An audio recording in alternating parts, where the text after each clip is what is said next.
What's good, party people? This is According to Woods, and I have the honor and privilege of talking to the owner of Virtus Strength and Conditioning. He has challenged Curran Jacobs for the World Catch Wrestling Heavyweight title, and this Sunday he steps into the Josh Barnett Bloodsport ring for Bloodsport.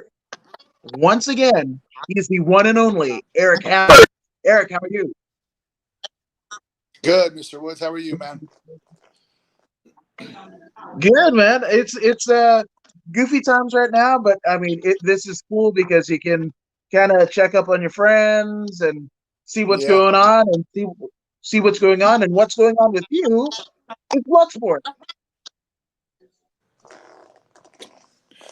yeah, um, yeah, man. It's it's a really unique time right now. I've done probably more of these Zoom calls and over these video chats than any other time in my life. I really like the in-person stuff, face to face, but it is what it is. So we just make do. Yeah, it is weird, and I mean, it's kind of funny because like we were seeing each other, at least once a month, maybe a couple Yeah. times a year, and then that all went away. And I mean, I not just I miss you, but I miss the damn vintage wrestling shirts that you would wear to fights. Yeah, I like the old school stuff. I try and find stuff that no one has. A lot of them are from Japan. There's some really cool uh, pro wrestling stores out there, man, and they got stuff, man, no one's even seen before. So it's cool. And when you bring them back over here to the States, the true fans, they come up and go, man, where'd you get that shirt from? And, then you start a conversation. It's pretty cool. It's interesting. Yeah, it's funny, and that's actually kind of the way I met Barnett as well. I think it was like Combate Americas at Burbank. They ran a show at the Burbank Marriott Convention Center, and I was like, "Hey!" And he was sitting down, and I didn't know, and I was covering it from the background, kind of live streaming, the happenings of the weigh-ins, and I was like, "Oh, dude, this dude has a cool like Harajuku Iron Maiden shirt and I mean Dickies, Dickies slacks and Converse." And I was like, I could be friends with this dude, right? And then he gets up and it's the War Master. And I'm like, oh shit. And literally the first question I asked is like, how is it to be trained by Antonio Inoki?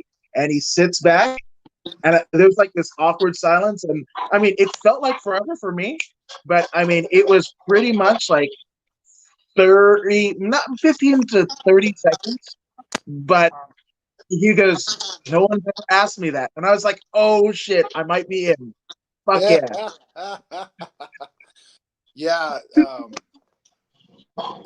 Dude, Inoki, that whole, I don't know, persona, mystere around him is amazing. And,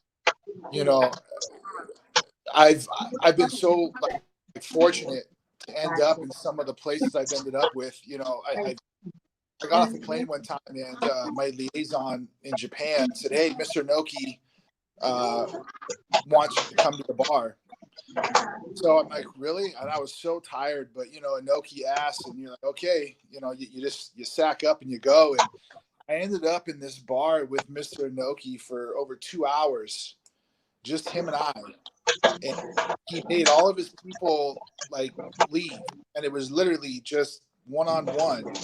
And we were talking about everything from politics to wrestling to language to philosophy. And I'm thinking, how in the hell did I get here? And then, we're drinking enough whiskey to where he gets pretty intoxicated. And I asked him, I said, "Hey, so what's up with the face cranks?" And he laughed and he's like, "Come here." And he's got a cigar in his mouth, and he's in this custom suit, right?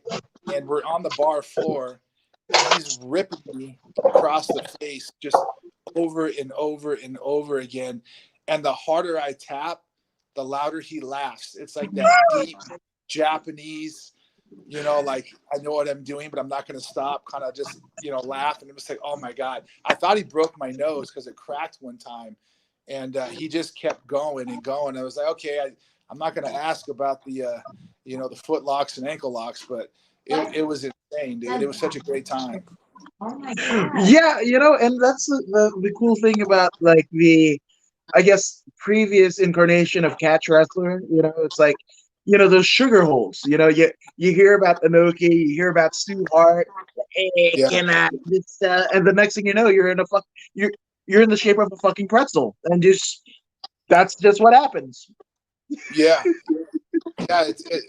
You try and explain these situations to people, and you don't know how you got there. And then when you're going through it, a little bulb kind of flashes off. You're like, I'm sitting in a bar by myself with, arguably one of the most respected people in pro wrestling. And he's face cranking the hell out of me and laughing about it. And it just happened all night long. I mean, I had another instance with Fujiwara.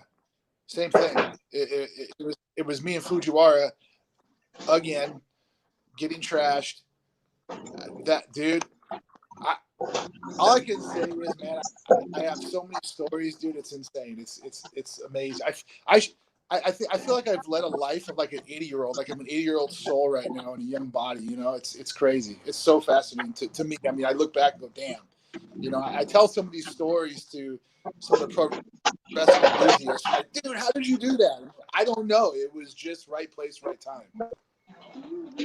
That's I mean, you're talking about Anuki. I mean, like, for me, I'm just like I think I just might have had a mind gasm right now, because like that's holy shit. But it's fucking great. I mean, this is everything that I love. I mean, like right now, like just kind of off screen, what I've got is oh yeah, here goes like Billy Robinson That's again. awesome. Yes, because I love all things. I mean, when I was I'm still a fan of fucking pro wrestling, right? But when I first became a fan, it was like Randy Savage versus Bret Hart in '87. Saturday night's main event, and I just remember just anytime that, whether it be Bobby Heenan, Gorilla Monsoon, and later Jim Ross, Jerry Lawler, even Gordon Soley, every time they would be like catch as catch can, I knew I was in for a fucking treat. So when I Right. saw like William Regal or, like Yeah. Ferdinand LaFawn, and like I was just like, oh, Dr. Death, Steve Williams, oh shit. Like I could go on and on, but that's usually like my favorite type of wrestling, which I mean, that's why I'm so hyped. I mean, right now, Bloodsport is probably my favorite fucking North American promotion running right now. Yeah. And yeah, that's not hyper overly. Like I fucking, that's just my shit. And then I guess like in terms of abroad, week to week, I'm watching either and not just because it's cool. No, no, no. I fucking love this shit. New Japan and NXT UK, because it's just this my shit. Yeah. That's my shit. Yeah. Yeah. I mean, obviously I'm part of Bloodsport, so I'm going to talk it up. But even if I wasn't, it's hard to argue with how dynamic it is, and it took a chance on bringing something that was old school to the new school. And I don't know if Josh or anybody knew how it would take off. And I still don't think we really understand the potential of it. Maybe they do. I don't. Because my biggest thing was, when I went to Japan, they didn't want to see a lot of performance artistry. They didn't want to see a lot of the high flying stuff.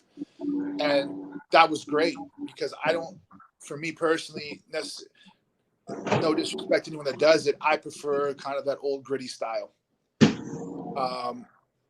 And this brings that, to a degree, and I really appreciate it. It's great. It's cool. It's fun. No, 100%, 100%. Now, I'd be remiss not to ask, right? Because there's a lot of cool things that you've done in your career.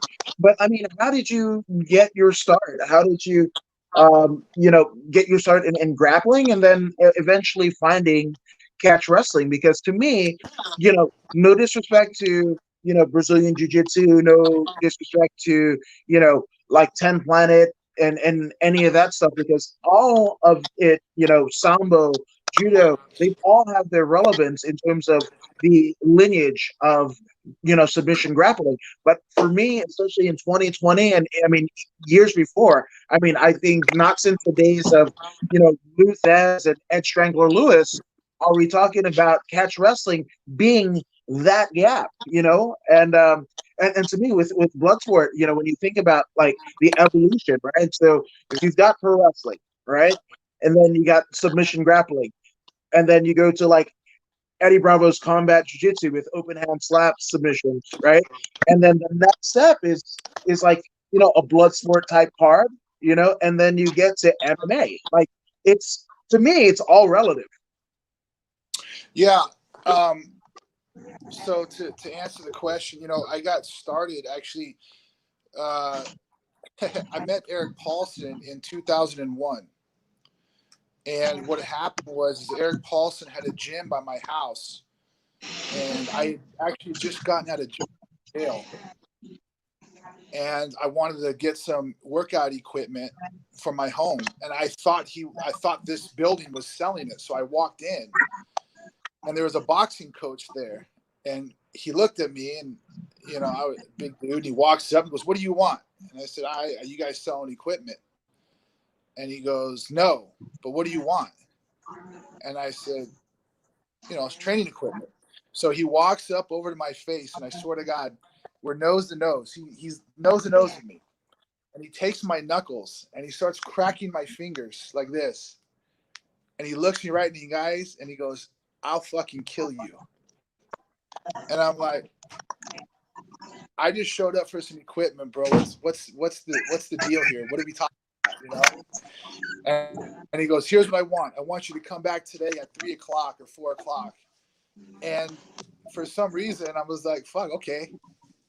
And I did. And that's the first day I met Paulson. That was Paulson's wrestling practice he was inviting me back to. So I was 21 at the time, right? And I called Ben Jones. I said, "Hey, Ben." I said, "Hey, cause I don't think Ben was living. Ben and I used to live together. But we were friends at that time." And I said, "Hey, man, you want to come check this place out?" And we went down there and we met Paulson. And then you fast forward, I don't know, however many years. And then Josh, when he left Seattle to come down here, I believe that was 04, 05, around that time. I was playing football, so I stopped wrestling because I was wrestling in college. And then I stopped wrestling to play football. Or excuse me. Yes. I stopped wrestling to play football. And then Josh and I was always looking for consistent training partners, and Josh was always training, always in the gym, and him and I just hit it off. And then you fast forward a couple years, when I was done playing football, I went to play arena football. When I was done with that, him and I were sitting in a bar one time, we were talking, and he's like, "Hey man, you want to start pro wrestling?" And I said, "Well, sure. I don't care." I was kind of in the back of my mind against it at the time, because I had disconnected myself from pro wrestling once I started wrestling in college and stuff, and got older. I just didn't have time to follow it and everything. So he's like, "Okay." So we started training and got back in the room, got in shape, and my first match was literally a few weeks after that. I went out and wrestled Alexander Otsuka in we're somewhere Osaka, and it was amazing, man. It was amazing. I was 27, 28 at the time, and then at that point they were having shows like every other month, and I was going over there for them, and it was a great time. And again, kind of rewinding what we were talking about earlier, it's just I didn't realize where my life was going to go from there, but a lot of it's stemmed from sport and wrestling itself, and it's been such an amazing journey. No, 100%. My goodness. And I mean, I shudder to think what would happen if he had just gotten weights, right? And like what trajectory that would have taken you, right? If you had Yeah, gotten what you wanted, and I think it's fun. And I mean, for those who are listening to the According to Woods podcast episodically, we just had Ben Jones on a couple days ago, and he said a friend kind of brought him into Paulson. So you, good sir, are the friend, you know? yeah. It was funny, man, because we just started rapping. I'm like, dude, come check this place out. And Ben's a good athlete, and he took to it real well. So it was kind of it was a unique time period in both our lives, and just kind of fit, and we had good people around us, and here we are all these years later, and it is what it is. I think it's awesome. I think it's awesome, and my goodness, I can only imagine, like the halls of what was eventually going to be CSW, and having, you, Barnett, and Ben Jones just grappling the hell out, and Paulson kind of holding court over it all. Man, if the walls could talk, that would be the precursor to Bloodsport right there. Yeah, man, it's crazy. Yeah, it's crazy to think about the time spent, in Coach Paulson's room, and all the stuff that was learned, and the stories that were built, like going on the road with Paulson and stuff. Man, it's still hilarious, when you think about it, and when I was the I'm not real old, but when I was younger in that world, listening to the older guys talk about their stories, you kind of just sit there, you shut up and you listen. And now I've accrued these same kind of comedy acts and tales, and it's I don't know, it's a trip, man, how roles reverse. Man, I think it's incredible. I think it's incredible. And it's, and it's cool because, like, you know, I love the fact that you guys are absolutely insanely motivated, insanely, I mean, just insane. But I can give you three, Barnett, you, and Ben Jones as friends. I like to have you guys on my side rather than against. So I'm just grateful for that because the last thing that I Yeah. would want to do is step into the ring or the cage with either one of you guys.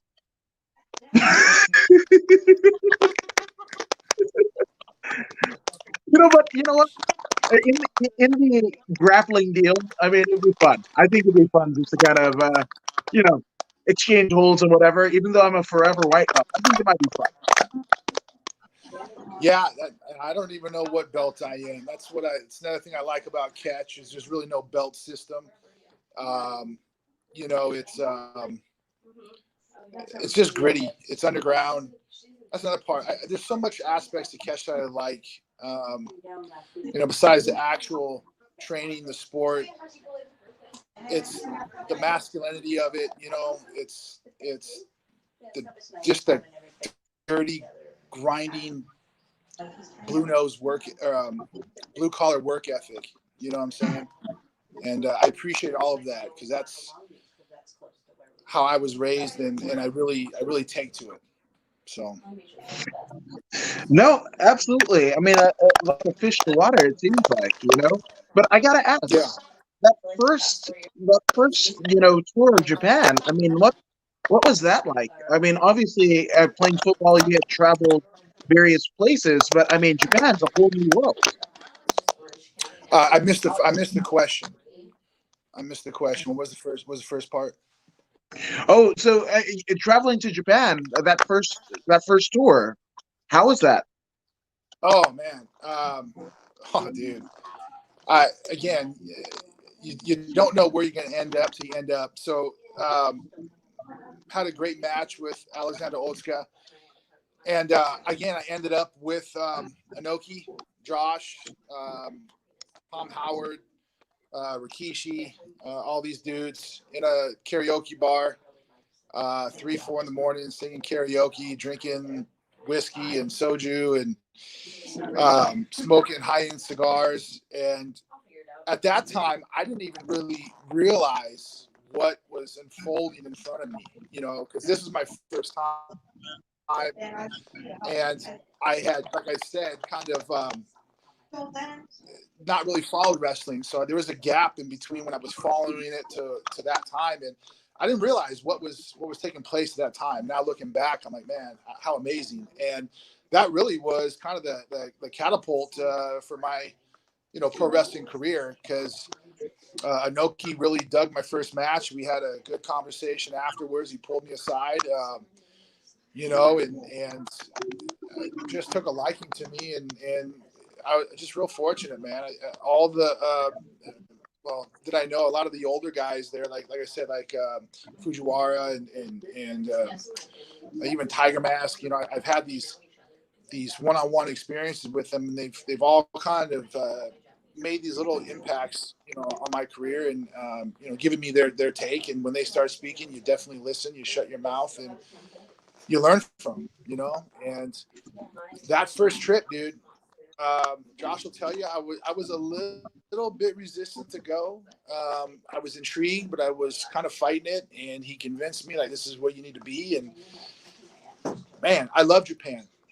You know, out of all the places I've been in the world, Japan's the one place I always look forward to going back to. Always. The people, to the intelligence of the crowd, to the culture, the food, just the respect that they have for everything. It's such an amazing place, and to wrestle there, to kind of do it backwards, to go to Japan first and then come to the U.S., where most people are in U.S. first and work their way to Japan. It's amazing, man. It's awesome.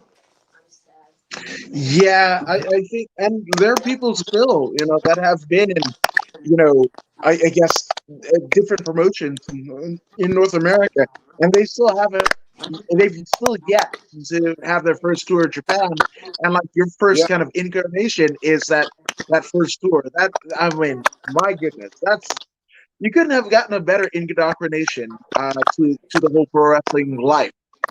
no, you're absolutely right with that, dude.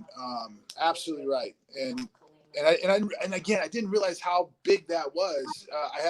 I was in Japan coming back, coming back in a cab with one of my friends, and we were talking about how I got started. And I kind of told him that story, and he's like, "Whoa, whoa, what?" And I said, "Yeah, you know, I wrestled in college, and you know, I came over here and started wrestling, and you know, yada yada yada." And he goes, "So your first match was in Japan?" I said, "Yeah." He goes, "Dude, I've been wrestling in front of 100 people in a high school gymnasium for the past 5 years, trying to make it over here, and your first match was in Japan." I said, "Yeah, I guess I should probably keep that to myself." I don't know, man. He was pretty pissed off, dude. I was like, "Oh, sorry, man. I didn't know." It was awesome. But I mean, there couldn't have been a better way. I mean, that's, you know, and it's not just wrestling in Japan, but I mean, you're, that's like, in terms of, you know, your dates, you get booked on tours, and that's a considerable amount of money versus like an American independent wrestler, right? And this is before Yeah. the barbershop tees and the, you know, the merch tables and what have you, um, that we kind of know as independent wrestling now. But I mean, you just go there, all right, and that's it, and that's kind of cool too, because that's also, you don't know bad wrestling. You don't have the bad habits right from the beginning. I mean, Bret Hart called the Japanese the excellence of execution, and that's who trained him. You know, the you know, the wrestlers that the Japanese wrestlers that came to Stampede in Calgary. So I mean, again, you got taught the right way the first time, and kind of had a career after that. Yeah, yeah. You know, and um, wanting to just continually learn. You know, once you get over there, you're kind of engulfed in that, and you realize kind of how much you don't know. At least for me, it sparked this heavy obsession with wanting to know. So, you know, asking the questions and then just keep showing up, and you know, working with Paulson and working with Josh, and from Josh, I've gotten to meet guys like, Harry Smith and that guy's always training, always studying. So it's been awesome to roll with Harry, and you do something and Harry, said, hey man, try this or think about this. And I appreciate that because, I don't know, a lot of guys maybe not are willing to spread what they know so much. I've been around those kind of coaches as well, but it seems to be a pretty good group with the individuals I'm tied in with, and we all help each other, and it's a I don't know, it's just a really good structure, and good people. Yeah, and I saw it on the social medias, and I was just like, "Oh, this is awesome!" It was you, Barnett, Harry, Chris Dickinson, all like grappling, and I'm like, "Yes, that's Yeah. we need more of this. We need more of this." And I mean, a lot of people, obviously, for those who kind of know Harry from his WWE run, I mean, the Harry that we're talking about is obviously Harry Smith, son of the British Bulldog, former IWGP Tag Team Champion, and I mean, it's cool because he's kind of getting to his roots because obviously grandson of Stu Hart, right, and then his dad and uncle are the British Bulldogs, and in terms of the Dynamite Kid, Tom Millington, as well as Davey, spent some time in Wigan. Yeah, I don't know. I don't know if the casual wrestling fan or just people in general, hardcore fan, know exactly how good Harry is at the old school catch base. I mean, the guy's super strong. He's a really good athlete, and he's very technical. You know what I'm saying? He's got a really good feel. You can't say enough about a guy like that. It's awesome, man. It's really good to be around, But that's all an introduction through Josh, and it's you have these branches that reach out, and you just meet new people, and and when Chris came down, what I really like about Chris is the willingness to learn, traditional wrestling and to get into those deeper roots of it, whereas most of the pro wrestlers today, they are very comfortable with just learning the style that they're being taught and not really looking at the history of it or even trying to understand the history. Because if they did that, in my opinion, even at the highest level, it'd give them a better understanding of what they're trying to accomplish out there and add to their game, even stylistically, But some of them just don't know. There's a lot of I would say even majority of collegiate and high school wrestlers have no idea about catch. And I see it when I work with a lot of high school wrestlers, and the off season they go train jiu-jitsu. And not a knock on jiu-jitsu, but the problem is jiu-jitsu is a totally different type of sport. And there are some aspects that that are shared with wrestling, but the biggest one, we don't throw ourselves in our back. So why would you train that? Why wouldn't you train how to be the aggressor and the offensive just like you have to be in wrestling? So I try and educate the youth on that, but there's not a lot of catch wrestling around here, so it's a hard sell sometimes. Yeah, but thankfully that you exist, Barnett exists, Harry Smith exists, Ben Jones, Eric Paulson, heck, Kelly Huntington. It's he's in Reno and he's got a snake pit, like a U.S. I think that might be the one out of two legit snake pit, schools under the Jake Jackson and what have you. So I'm just glad that you guys exist because, if not for you guys, it would be lost. Right. Yeah, and I think the catch community, though, it has a lot to work on. I see a lot of conflict within each other rather than working together and trying to go out and actually prove that this type of art, wrestling, sport, whatever you want to call it, is legitimate and can actually do some damage, and it's unfortunate, but until kind of we get our act together and come together, it's going to kind of be this, what is catch? How do I find it? Where is it at? Because you can go to any corner, almost like a CrossFit, and find a jiu-jitsu school now. Yeah, but I just think, stylistically, especially if you come from a collegiate background, those, much like jujitsu, right? It's kind of point based, and some of the holds, a lot of the holds with catch are looked and frowned upon on, because those are like unsportsmanlike, kind of characteristics and traits. But I mean, again, if you're in a fight, you're in a fight. Yeah, and again, that's one of the things I love about catch, is when I say that grittiness, that blue collar kind of attitude. It's like, well, it's there on your body, so why can't I grab it and bend it? I mean, I've been to a local jiu-jitsu school, and I was wrestling with a brown belt, and I got just a high school kind of head and arm sit out. It was the same submission that Josh submitted Dean Lister with, right? Just the arm in, kind of compressing the diaphragm and the ribs. And he got pissed and said, "That's illegal. That's a neck crank." And I said, "That's a high school pinning combo, dude. Like, a 14-year-old boy or girl can do that in a high school competition." Again, no disrespect to jiu-jitsu, but if a brown belt can't handle that, in my opinion, one, you shouldn't even have a brown belt. You should go back and do something else. But again, that's why I really like the grittiness of the catch. It's just, I don't know, man. It's just so, I don't know. It's just gritty, dude. It's just gritty. Yeah, no, I feel the same way. But in my head, I would like, what would it look like if Carl Gotch went up against Eddie Bravo in EBI rules overtime, and like that's what kind of permeates through my head. I'm just like, because we could all kind of get in there and have, again, all of it is relevant.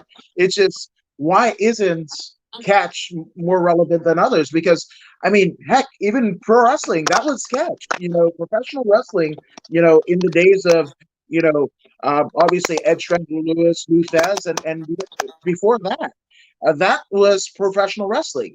And people, when people are like, "Oh wow, like that five grappling is awesome," or Naga, or any of these, like, you know awesome submission only, competitions happen, and I'm like, no, that's literally what people were watching with Gotch and Hackenschmidt, and that's what professional wrestling is. Well, yeah, pro wrestling, I guess, like the original style, or if you want to call it, I shouldn't say the original, in the early 80s, I shouldn't say original, definitely not original style, but in the early 80s, it was still that line of old catch to a degree, but at that popularity, it was a prime time for an infomercial, so to speak, for catch, but that wasn't their goal. And I'll get to that in a second. Their goal wasn't to display catch. Their goal was to build a storyline and tell a story and sell tickets. Whereas you look at what the Gracies did. That was an infomercial. UFC 1 was an infomercial for jiu-jitsu. And it was phenomenal, because they went out and said, "Hey, look, we have a guy that will take on anyone in this tournament and beat you with this style." So, whoever marketed or came up with that idea is a genius, whoever thought of it, because it worked. And as popular as wrestling was, it didn't catch the way I don't think jiu-jitsu did right now, or has. So it's unfortunate. I can appreciate some aspects of jiu-jitsu, but I'm a wrestler at heart, so I would have really loved to see wrestling kind of take off in more of the traditional sense rather than the theatrical sense. Yeah, 100%. And in many ways, I think it's parallels, right? Just like Elio, sent all of his sons out, to kind of, proliferate jujitsu, right, across the world. So to it did Billy Riley send Billy Robinson here, in his iterations with the AWA and Vern Gagne. I mean, look at the camps that he ran. You could thank Billy Yeah, Robinson for Ric Flair, Ricky Steamboat, Iron sure. Sheik. Like, there's Yeah, so many. yeah. But see that died off.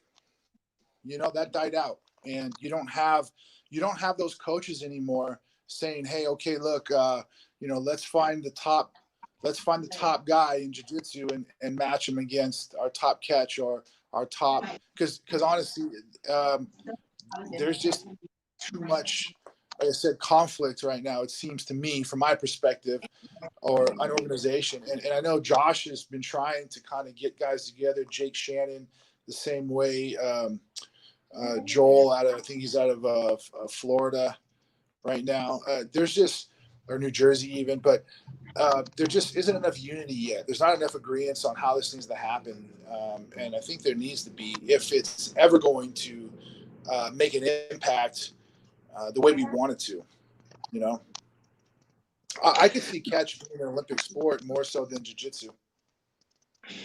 Oh yeah, 100%. And that's the thing about it. When you talk about wrestling in the ancient Greece Olympics, chances are they look more like modern catch than they do amateur freestyle or Greco-Roman.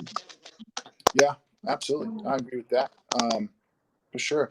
Hey, just man, there should just be a history class on on grappling and how it's come to be because there's a lot of confusion about it. And I don't claim to know it all, but I've heard the stories about being in a warehouse saying, okay, look, you're going to go take on this guy, judo against catch against Brazilian jiu-jitsu versus, and these guys just going at it. No time limit, just and whoever walks away walks away. But Yeah, that's why when uh, Josh faced Dean Lister at Metamoris and won. That's to me. I thought that was like one of the that was almost like Eddie going down to Brazil and tapping out a Gracie. Like that was like a seminal movement, in modern catch history or modern submission wrestling history rather. That you kind of look at and like there should be kind of like aftermath. Like there should be like an aftershock of like wanting and seeking knowledge of like what that was. I mean, and Dean Lister was, I mean, undefeated for 7 years up until that point, and I mean, it literally got submitted by Josh by the very same submission, exact same submission that he got his last, submission loss in.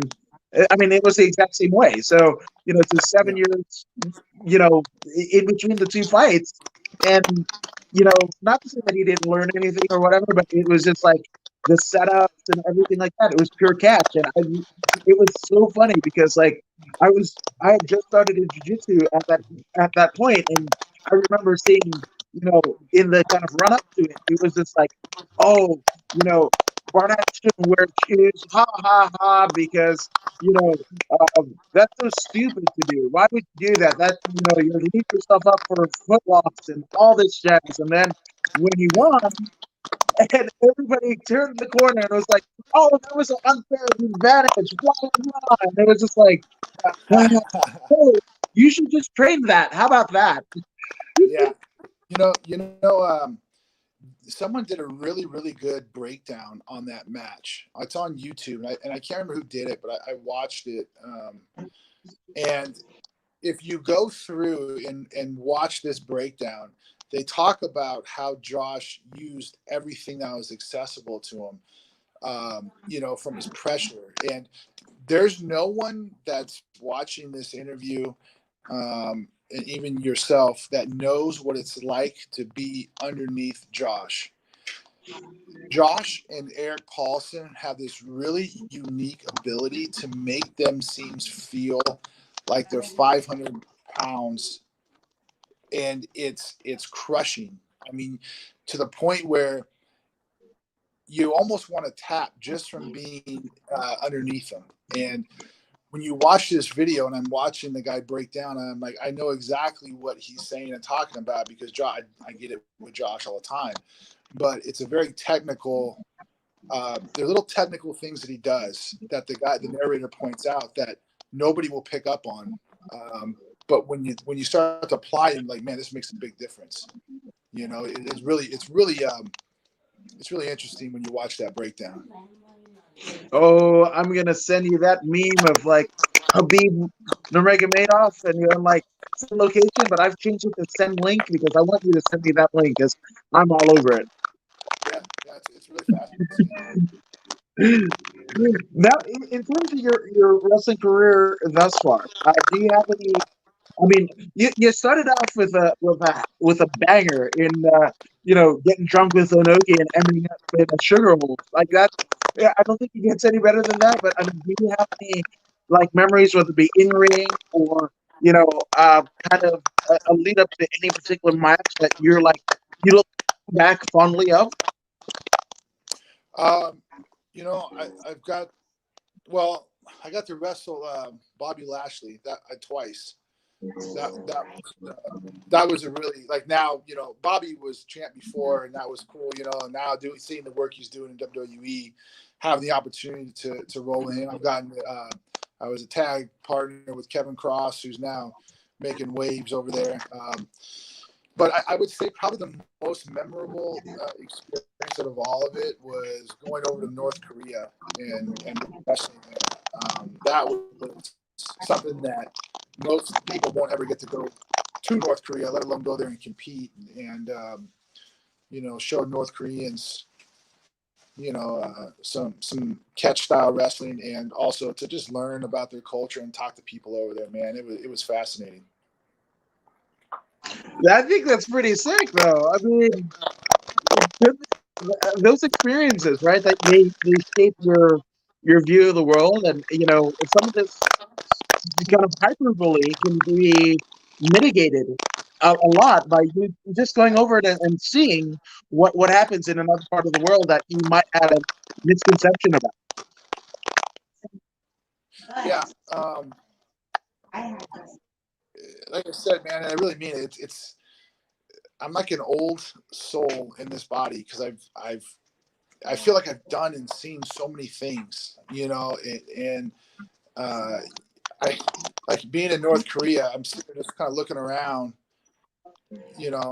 me and my liaison for North Korea. So when Rocky goes, Rocky 4, he heads over to Russia, and they have the guys following him. Well, that's what we had. We had one guy assigned to us, and the last night I was there, him and I got him wasted. Him and I just got trashed. So we're sitting in this bar in North Korea, in the hotel bar, and I'm kind of pressing him and asking him some questions, and he's answering, but he's not really answering them, kind of that deal. And one of them was I said, hey, can I get up? It was like 3 a.m. Can I get up and walk outside right now? And he goes, yeah, I'll take you outside. I'm like, no, I mean without you. Like, could I go just down the street and check out some shops? He goes, well, there's nothing open right now. I said, okay. But would it be cool if I could go? And he goes, well, I'll go with you. I said, no, you don't understand. You don't understand. I want to go without you. He goes, no, you don't understand. I'll go with you. I'm like, oh, I understand. I get it now. He was basically telling me, yeah, you can't go outside without me. And I was just like, oh, I'm American. Keep pressing the issue. But yeah, we talked it up for a few hours, man. And it was cool. It was awesome to hear a different perspective on the U.S. That conversation right there, and I'll remember. I won't share it all on this channel, but it was really fascinating, man. The guy gave me his address. I wanted to write him afterwards, but I came back and I went to Thailand, and the cleaning crew in our hotel threw away the paper with his address on it. So I wanted to see if I could stay in contact with him after. But what a trip! What an experience! Dang, you hospitality people in Thailand. Damn it. Yeah, Damn it. yeah. Seriously. Now, now, obviously, I mean, you're making your return on Sunday to Josh Barnett's Bloodsport, right? And I mean, how did you get involved with such an event? Now, I know you and Josh are pretty close and what have you, but I mean, I know there's a lot of people that Josh likes that aren't on these cards, right? Or any card for that matter. So, how did you get approached for your first kind of interaction with Bloodsport? Well, yeah. So I was supposed to do the first one, but one of the fighters that I trained had a fight the same weekend, so I couldn't go.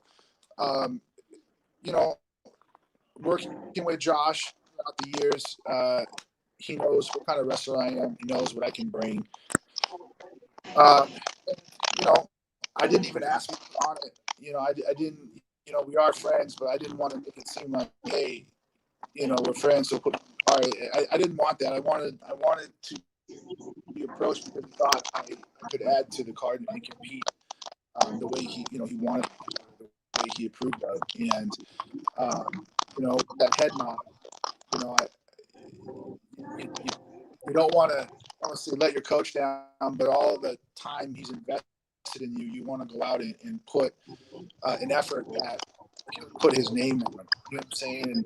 And I don't know if you ever had a coach. I've had a few in my career, both No, no, not yet. to where I you compete at a higher level because of who's standing in your corner. You know what I'm saying? And you don't want those men that have invested in you to not that they'll ever be embarrassed. You want them to be proud of the effort that you put on or put forth just as much as you want to be proud of that yourself, and that's when you find those individuals in life that make you feel or think that you're better than you are, and it's undescribable. How it's almost like a drug where you've taken that and instilled it into your soul before you walk out there and you just go and do your thing. Man, that's got to be an incredible.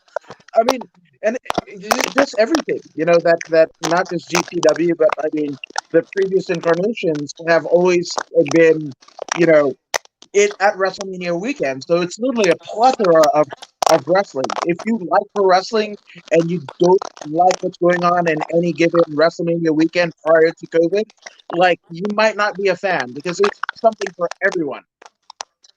Right, right. No, it's pretty dynamic. And I don't know, man. I get sweaty just thinking about doing the doing the thing on Sunday. So I'm excited, man. Yeah, so let's talk about Sunday. I mean, there is a big hoss. I mean, actually, a bear, like a grizzly bear in Cal, uh, Yeah, like waiting on the other side of the ring for you. I mean, this is a guy who, I mean, again, we were kind of talking off air. Uriah Faber as his college camp counselor. Stories of like Chael Sonnen, and I mean, his dad actually competed against both Dr. Death, Steve Williams, and Dan the Beast Evers. Like, and I think he beat Dr. Death, right? So Cal Jack is a big grizzly. And what has kind of been your mindset going into this particular matchup? well, I was actually watching one of the interviews he just did before this one. I always kind of I don't obsess over my opponent, but I like to watch a little bit of their film just to see how they are as a competitor, see the mindset heating up, and he's obviously a big dude. He's a really good collegiate wrestler. In fact, one of the guys that I've worked with and worked under for a little bit was Mark Munoz, and he used to work under Mark Munoz as well. He was in Southern California, so there's some ties there. But yeah, he's a large human, man. But you know, as big as he is, I guarantee you, he's not as strong as some of my training partners. It'd be interesting to see how COVID has affected his training, his ability to stay in shape. Because I fortunately, own a gym, so I'm in and out of it all day long. I get some opportunity to train, and Josh has been coming down here, been rolling up the mats, working as well. So, it's a bit of a way, but I know what I'm going to attack and what I'm going to stay away from, for sure. So we'll see. Whoo, I cannot wait. I literally cannot wait. And I've said this to Josh, everybody that's been on, and thank you for everybody that's been on the card to kind of grace according to what's with your presence, you included, good sir. But for those who might be on the cusp of ordering this pay-per-view, right?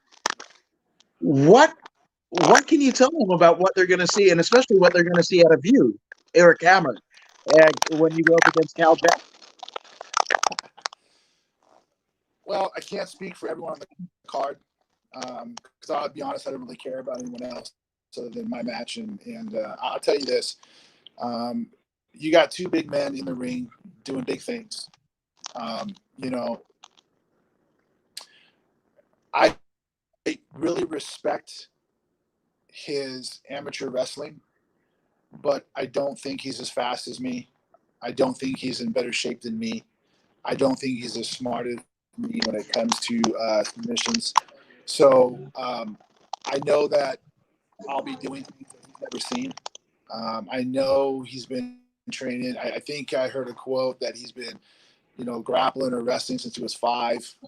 That's a long time, but it's not at the intensity, I guess, the desire, the willingness to learn, and under the coaches that I've had. So I'm extremely confident in my ability to sit in the pocket with him and go toe to toe, hold for hold. Even though he is big, technically he's definitely not on my level when it comes to the competition. Definitely. Oh man, I cannot wait. And then Everett Richard Austin says, "Hey guys, Erik, huge fan of yours." So there's that. Hey, Yeah, man. there There you go. And then Stephen Tatum says, as a fan, right? Other than yours, are there any particular Bloodsport matches that you are looking forward to as a fan? You mean to watch? Yeah. I was leaning into the camera because I was reading the questions. So if you got a close up Okay. my face. No, like I said, when it comes to me competing, I kind of I disengage from everything else. I'm very tunnel visioned. You know what I'm saying? I kind of one of those guys that will just kind of lock myself in a room and be by themselves and stay within my little world. I couldn't even tell you who else is on the card besides Harry Smith. So it's not that I don't care. It's I'm competing. Now, if I'm, watching as a fan, yeah, I can answer that question outright. But I don't even know who's on the card other than me and my opponent. So That is a consummate competitor, you guys. And again, that's one of the reasons why you guys should check out Bloodsport on the Fight TV app for $19.99 a la carte, or you can buy the entire GCW collective for I think it's like $130. But again, if you like wrestling, chances are you're going to find something that you love in GCW's offering this Sunday. Now, um, obviously there have been so many people that have helped you get ready for not just Sunday, but just the path in life. So let's get some shout outs and acknowledgments out of the way, my man. oh man, damn, bro. I'll keep it simple. One, obviously in the wrestling world, Josh, obviously, Coach Eric Paulson. All the guys that get in the ring with me. It was a big one that I don't know if you know. I train Benil Darish. He's a 155er in the UFC.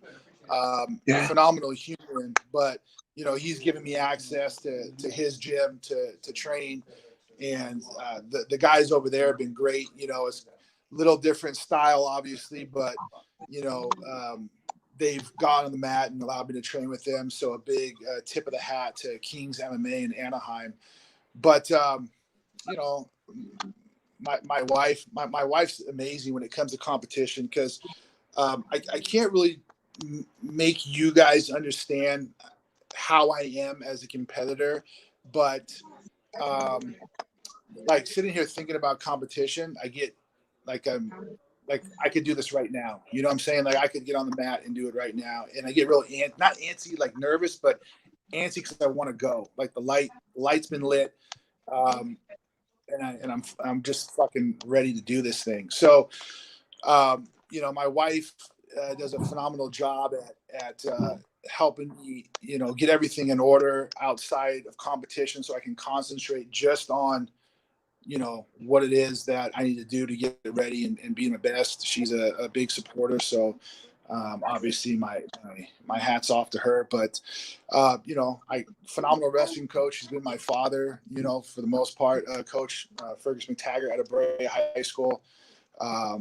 You know, Coach Joel Sherritt, who was over at the Air Force Academy when I met him, then went to Naval Academy, head wrestling coach over there. So, you know, there's been a lot of phenomenal men in my life and women that have made a impact. You know, I got some pretty good mentors, man, and what I appreciate about them is they've done a phenomenal job at leading me, and it's molded me into the person I am today, both on and off the mat. So, you know, I can't thank them enough. Absolutely. Now, for those who want to see what's going on in the life and times of one Erik Hammer, especially as he heads into Josh Barnett's Bloodsport this Sunday on Fight TV, where can they find you on social media, my man? You know, I do a really poor job. I'm actually probably going to be, I've been grappling with this today, but I'm probably going to get rid of my private Facebook account. Just because all the political stuff, man, is driving me bananas. And I like my friends. And so I want to keep those relationships, you know, and I think it's just best if I get off of that for a little bit. And my Instagram, though, doesn't seem to be as political, so I'll probably hang on to that one for a little bit. I'm at Erik Hammer, or the Erik Hammer, I believe is what it is. But I do a really poor job at Instagram and social media, dude. For me, you know, I'd rather spend the time with my son, you know, my family, working out, doing that kind of stuff. There's, you know, I coach a lot of people at this gym, and I'm always looking to find ways to make them better. So if I'm on social media, that takes me away from me as a coach. And, you know, I declared a long time ago that when I die, I want to be used up and withered and have no knowledge left to give. So I want to make sure that I'm able to give as much as I can to the people around me. I love it. I love it. And that's one thing that you are absolutely authentic about. And I can't appreciate you enough for it, you know? And you guys, if you guys don't already know, again, Josh Barnett's Bloodsport going down on Fight TV this Sunday, October 11th. You guys want to check it out. But for Erik Hammer, I'm According to Woods. And Hey, this is Zeta Zhang. Make sure you subscribe to According to Woods YouTube.